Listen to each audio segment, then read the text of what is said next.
tuvieran como un recuerdo de la infancia y como él era un autómata, en el fondo que tuviera que ver con los títeres, con las primeras fabricaciones, con su hermana y que tuviera que tener una relación, un vínculo con lo que era su pasión con su hermana. Po. Pero mire, si esa escena yo te la disgrego y te la esquematizo y te la simplifico a una técnica narrativa, porque eso puede ser lo interesante de ver, porque esas escenas que parece que fueron que salió increíble y toda la cuestión, se preparan. No es que yo haya preparado esa muerte, pero preparo las herramientas que, llegada el momento, me permiten generar esas escenas. Y eso no ocurre solamente para una escena de muerte, para múltiples escenas, y todas tienen algo en común, hay algo que vincula todas esas herramientas. Y es lo que conversamos antes. La autoridad narrativa. Cuando en esa aventura ustedes abrían algo del cajón y les afectaba, había un vínculo con su trasfondo, un vínculo con ustedes, con lo que eran. Y ustedes aumentaban su trasfondo, porque su historia previa al llegar a esta aventura eran 3 líneas. Es: yo soy tanto, conocí a esta persona acá y me invitaron aquí a trabajar en esto. Listo, y eso es todo lo que somos. ¿Ya? Pero yo soy fanático de la idea de que el trasfondo inicial de un personaje tiene que ser breve y el trasfondo tiene que desarrollarse jugando. Y tiene que desarrollarse en los momentos donde las situaciones tiradas, buenas o malas, tienen consecuencias narrativas que nos permiten narrar esa consecuencia a través de lo que somos. Es por eso que ese objeto que a ti te dieron de tu hermana nos permitió recordar cuando que tú le diste un regalo, tu primera creación, y eso nos permitió enlazarnos con que había un vínculo de amor entre tú y ella, y eso nos permitió enlazar con que tu final, con que tu muerte, porque toda tu locura y demencia era para traerla de vuelta a la vida a ella. Entonces tu momento final está asociado a un vínculo de amor.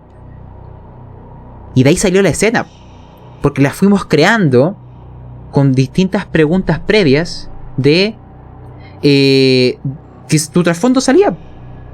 O cuando les preguntaba cómo es su habitación, llegan a tu habitación, descríbeme tu habitación. Eso también habla de tu personaje, porque le permite al jugador hablar al narrador: mira, mi pieza es de esta forma. Y algo habrá ahí que represente en mayor o menor medida algo de quién soy. Eso también te permite hacer el juego, ¿sí? Entonces Sí, es buen sistema hacer preguntas. sí, o sea, eso es esencial. Esas escenas, incluso las que son a veces de lo que pasó en Mothership, esa de horror, y esos finales también nacieron de ir abriendo esas puertas de los trasfondos e interrelaciones entre ustedes, haciendo las preguntas. Entonces yo creo que esa es una técnica que te permite crear escenas con profundidad emocional, porque no me la saqué del bolsillo. Esto fue construido a lo largo de sucesivas preguntas en donde ustedes nos daban a entender quiénes eran o cómo es su trasfondo, y ahora eso llega a un clímax en donde explota. Y eso, si tú eres jugador, ahora en una mesa, te sirve mucho, es darle a tu narrador trasfondo. ¿Ya? Cuando jugué con el J, mi mamá me espera en la casa. Yo era una especie de asesino maniático, weón. Pero Weón, de verdad, ese weón era súper interesante porque o podía ser un weón muy tierno o un psicópata culiao. Y estaba ahí en el límite.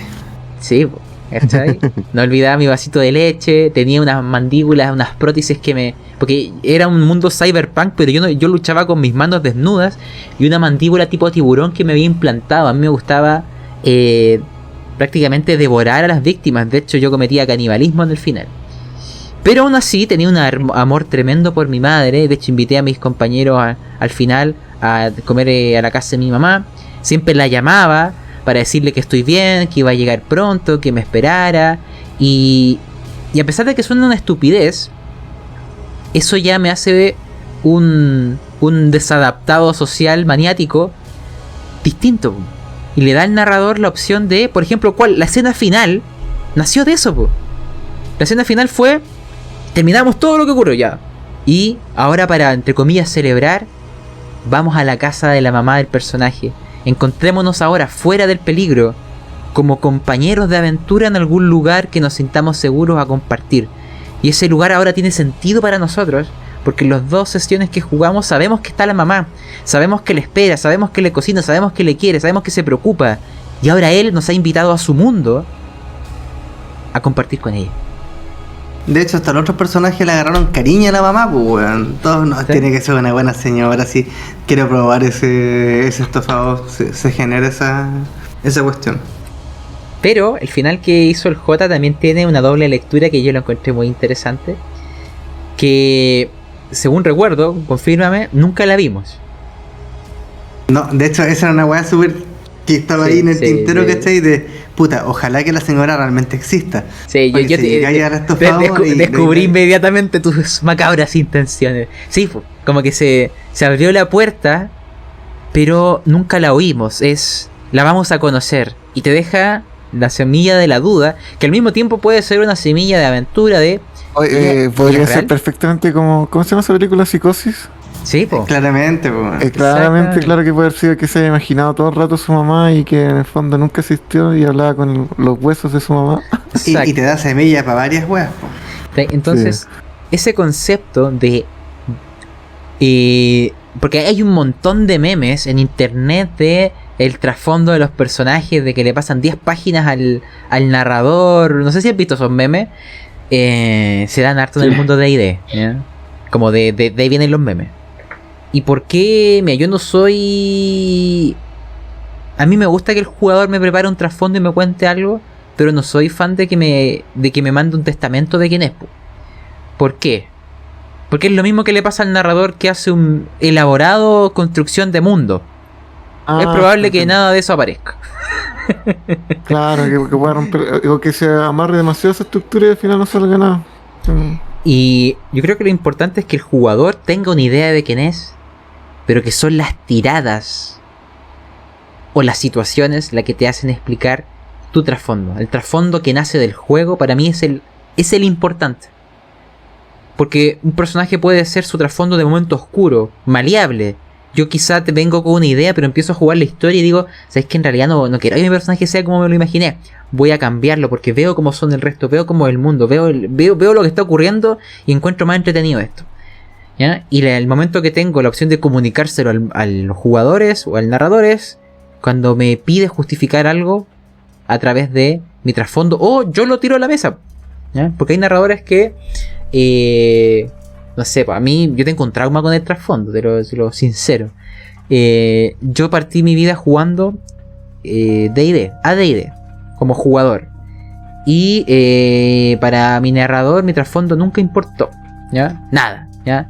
Todas las aventuras que jugábamos en D&D eran, da igual que eres, ¿ya? Pero lo importante es que logres pegar fuerte, ¿ya? Y mis personajes eran siempre una mierda luchando, pues, ¿ya? Y yo me los creaba intencionadamente así porque yo quería tener otras vertientes, ¿ya? Y mi trasfondo nunca importó, pues, ¿ya? Y a mí esa weá como que de jugador me he cargado, pero así... Una de las weas que más me cargan siendo jugador es que para tu narrador tu personaje no importe, sea irrelevante. Esta es mi historia y ustedes, bueno, van a participar, siéntanse honrados. Y más o menos así, como que así yo los veía, pues, ¿eh? Oye, con eso del trasfondo que estaba hablando recién de las preguntas, yo creo que es súper gráfico el hecho como de que el narrador sea capaz de hacer buenas preguntas, porque también te dice al tiro, ¿cierto? Como que es una muestra muy clara de que el narrador es como el que como que hace que se genere una conversación interesante.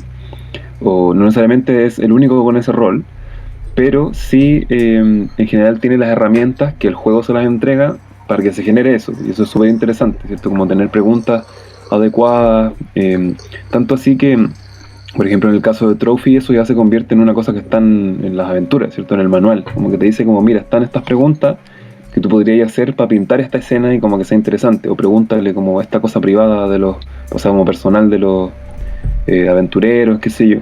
Entonces, creo que es súper interesante como lo que está hablando Pablo, porque también es algo que se empieza a traducir en el diseño de ciertos juegos. Por ejemplo, hay un juego que es de una de las, creo que es de una de las personas que estuvo metido en Trophy, pero no es del autor. que se llama The Between, que es como un juego como de cazadores de monstruos, como en una era victoriana.